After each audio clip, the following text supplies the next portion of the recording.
Et salut à tous, j'espère que vous allez bien. Me voilà dans la première récolte de sorgho de l'année 2024.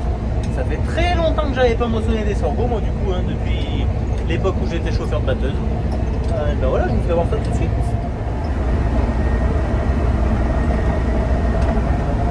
Alors le sorgho, c'est très important d'avoir la bonne hauteur de barre de coupe et la bonne hauteur des rabatteurs. Sinon les pompons, ils ont très vite fait de s'échapper de la barre de coupe et de retomber devant.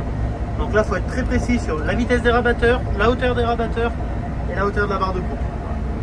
Alors on ne coupe pas les tiges en entière, vous voyez, on broie. Vous voyez un peu le broyeur derrière la machine. Pourquoi on ne va pas couper les tiges en entier? Parce qu'on chargerait inutilement la moissonneuse batteuse, ce qui veut dire qu'on va la charger. Alors, on va passer plus de marchandises, on va consommer plus, c'est sûr, mais c'est pas vraiment la seule raison.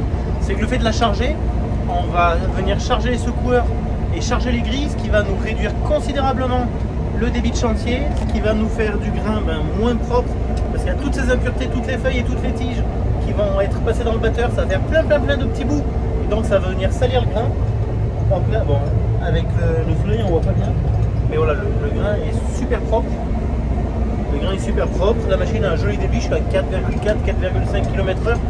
Je fais des essais, la machine je la connais pas, du coup c'est les premiers sorgho que je fais avec cette moissonneuse batteuse. Du coup, alors je prends le temps de régler tranquillement, mais ça m'a l'air très bien. Je suis pas sûr que tout le monde connaisse le sorgho, mais pour la simple et bonne raison que je pense pas qu'il y en ait dans toutes les régions de la France. Le sorgho, c'est une plante qui est destinée, enfin la graine est destinée à l'alimentation animale. De ce que je sais, essentiellement dans l'alimentation de la volaille, mais peut-être dans d'autres alimentations, vous pouvez me le dire en commentaire si vous le savez. Ça c'est semé, alors chez nous ça se faisait des fois au semoir à blé, des fois au semoir monograine. Là pour moi ça doit être semé au semoir monograine à 60 cm. C'est ça, je prends 10 rangs, ma coupe elle fait 6 mètres, je prends 10 rangs. Donc du peu que je vois, on peut dire que la moissonneuse batteuse se comporte plutôt bien en sorgho, elle me fait un joli grain, elle l'avale correctement. Le sorgho, c'est un peu, toutes les batteuses ne se comportent pas super bien en sorgho, de ce que j'ai essayé. J'ai essayé l'élection à secoueur, pas les nouvelles, donc celles d'avant, l'élection 430, etc. 430, 530, ça se passait bien, mais on était un peu limité en débit et un petit peu limité en propreté du grain. Après, j'ai été sur l'élection hybride. Là, il y avait un gros débit dans les sorghos, il y a un grain propre, à condition d'avancer vite et de vraiment charger les grilles de matière.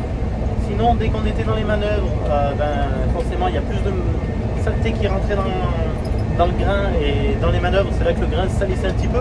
Je parle vraiment que de mon expérience. La Newland CX, j'ai fait un peu du sorgho avec la Newland CX, ça se passait pas trop mal, mais ça ronchait un petit peu et on n'avait pas un très gros débit de chantier, mais ça se faisait bien. Voilà. Et puis celle-là, ma foi, elle a l'air de pas trop mal l'avaler. Je remarque là que dans les manœuvres, j'ai un peu de saleté qui monte aussi, parce que quand les grilles sont sales, non n'importe quoi, quand les grilles sont vides, il n'y a pas de marchandises sur les grilles, on est forcément un petit peu ouvert, et les petites tiges de sorgho et tout ça qui sont un peu lourdes, elles vont y passer à travers les grilles. C'est pour ça que dans les manœuvres, de mon expérience, je trouve qu'on a plus facilement tendance à salir le grain dans les manœuvres. Voilà, malgré que la batteuse soit bien réglée et dans le champ. Je sais pas si j'ai été clair. Ceux qui ont l'habitude et un peu d'expérience, vous pouvez me dire ce que vous en pensez. Ce serait avec plaisir. Bon, le champ n'était pas bien grand, il aura été vite fait. C'est un champ que je devais faire hier, normalement. Hier, en arrivant à la parcelle, je suis tombé en panne avec la moissonneuse batteuse. Je peux vous le dire, puisqu'on se cache rien. Le ventilateur qui est au moteur. Autour du ventilateur, il y a une tôle qui est là pour, je pense, d'une part protéger les pales et d'autre part guider l'air. Cette tôle, avec les vibrations, elle s'est dessoudée. Elle s'est dessoudée et le ventilateur est venu attraper la tôle. Du coup, c'était pas beau le ventilateur, toutes les pales ont explosé. Je m'en suis rendu compte parce que ça chauffait au moteur. J'étais sur la route là, à 500 mètres de la parcelle. Et coup de chance qu'on a une concession vraiment d'aplomb, parce qu'ils n'ont même pas réussi à avoir la pièce ce matin. Et ils ont démonté sur une batteuse qu'ils avaient sur parc, démonté le ventilateur, démonté la fameuse tôle, remonté, et voilà, et là je peux finir ma parcelle. Donc voilà, le choix d'une marque c'est une chose, mais le choix d'une concession, je peux vous garantir que c'est très important.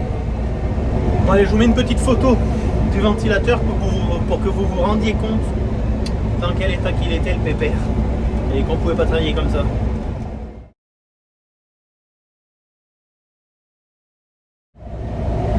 Bon, vous avez vu ça.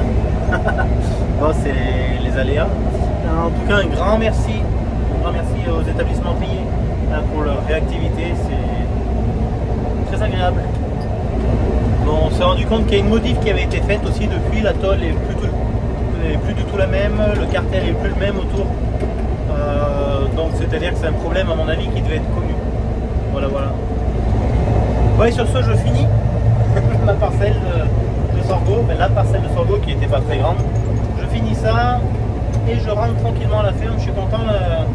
Ce soir, la batteuse sera de retour à la maison. Oui, forcément, hier soir, elle a dû dormir à la parcelle. Je l'avais éloigné un petit peu de la route quand même, mais bon, on n'est jamais très en sécurité quand le matériel comme ça dort loin de la maison. Voilà, sur ce, à bientôt tout le monde, prenez soin de vous. Ciao, ciao.